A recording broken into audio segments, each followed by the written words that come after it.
On se retrouve pour la suite du journal de 19h avec Hélène Zellani. Hélène, scène de terreur dans le métro de New York. Au moins 16 blessés, dont 10 par balle à l'heure de pointe. Oui, ça s'est passé dans le quartier de Brooklyn. Les autorités viennent de communiquer ce nouveau bilan. Alexis Guilleux, pas d'enquête pour acte terroriste pour l'instant.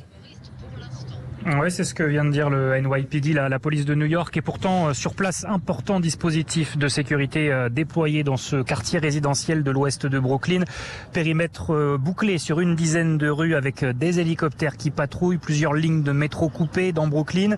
Commerce fermé, élèves confinés dans les établissements scolaires dans un rayon de 1 km. Le suspect est toujours en fuite. Selon les autorités, il s'agit d'un homme noir portant une veste de chantier orange. Alors ce drame est survenu, vous l'avez dit, à l'heure de pointe, peu avant 8h30 heure locale.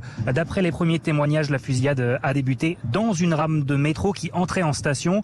Le suspect a enfilé un masque à gaz, il a ouvert une lacrymogène avant de commencer à tirer dans la rame et sur le quai.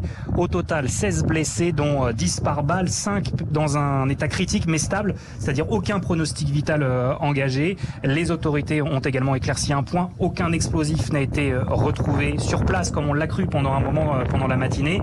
Il faut savoir que New York fait face à une flambée de la criminalité par arme à feu depuis maintenant un peu plus d'1 an. La gouverneure de l'État a appelé tous les habitants à la vigilance face à un homme très dangereux, toujours en fuite. Alexis Guilleux en direct de New York pour Europe 1.